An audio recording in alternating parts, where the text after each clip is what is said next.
আসসালামু আলাইকুম গাইস, আজকে আমি দেখাবো কিভাবে খুব সুন্দর করে চাল কুমড়োর মোরব্বা তৈরি করবেন। এটা খেতেও যেমন মজা তেমন দেখতেও খুব সুন্দর লাগে। তার জন্য এখানে আমি একটি সাদা হওয়া চাল কুমড়ো নিয়েছি। এই চাল কুমড়োটা একেবারে পাকা, দেখতেই পাচ্ছেন হাত দিলে এগুলোর সাদা অংশগুলো উঠে আসছে। এই চাল কুমড়োটাকে কেটে নেব, এইভাবে বড় বড় গোল গোল করে কাটবো।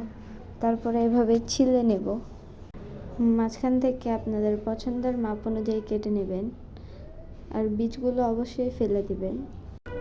এখানে আমি দেখতে পাচ্ছেন সবগুলো চাল কুমড়া কেটে নিয়েছি।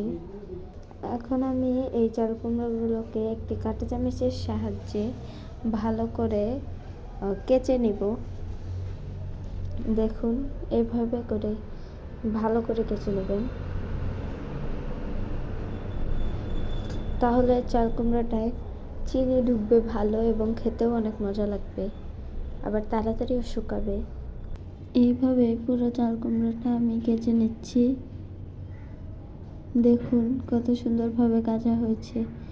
এবার এই চাল কুমড়োগুলোকে চুনের পানিতে দেওয়ার জন্য একটি পাত্রে পানি নিব, তার ভেতরে দিয়ে দেব চুন। এবার ভালোভাবে মিশিয়ে নিতে হবে।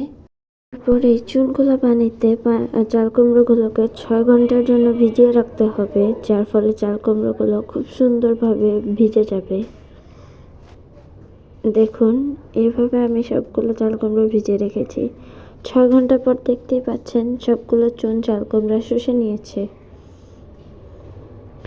এবার এই চাল কুমড়োগুলোকে চাপ দিলেই সব ধরনের পানি বেরিয়ে যাবে। দেখুন, আমি একে একে চাপ দিয়ে দেখাচ্ছি। এখন একটি পরিষ্কার পানিতে রেখে দেব। এই পরিষ্কার পানির থেকেও আমাদের আবার চাপ দিয়ে বের করতে হবে। এই কড়াইয়ে আমি শিরা তৈরি করব, তার জন্য আমি চিনি নিয়েছি। আপনাদের পরিমাণ মতো আপনারা চিনি দিয়ে নেবেন। তারপরে দিয়েছি 3টা এলাচি আর দিয়েছি পানি। এবার ভালোভাবে জাল করে এটাকে শিরা বানিয়ে নেব। আপনারা এখানে চাইলে চাল কুমড়োগুলোকে সিদ্ধ করেও দিতে পারেন, আমি এখানে কাঁচাই দিয়েছি। কত সুন্দর বাবল ফুলছে, দেখতেও সুন্দর লাগছে, এগুলো খেতেও অনেক মজা হবে। এখন আমি দিয়েছি কেওড়া জল। এই কেওড়া জল ব্যবহারের ফলে চাল কুমড়োর যে একটা গন্ধ থাকে সেই গন্ধটা চলে যায়। একটু নাড়াচাড়া করে নেবেন যাতে চাল কুমড়োগুলো লেগে না যায়।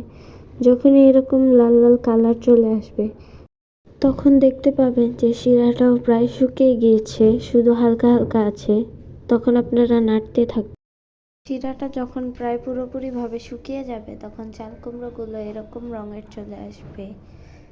চিনির আভাটা চাল কুমড়োগুলোকে লেগে যাবে।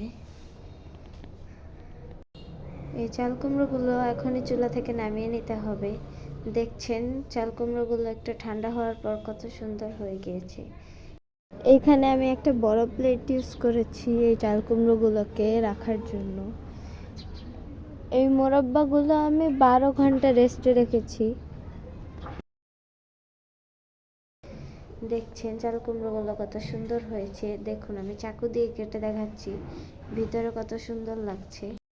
এই চাল কুমড়োটা বিভিন্ন ডেজার্ট যেমন জর্দা ভাতে আপনারা ব্যবহার করতে পারবেন। মোরব্বাটা খেতে কিন্তু আসলেই অনেক মজার।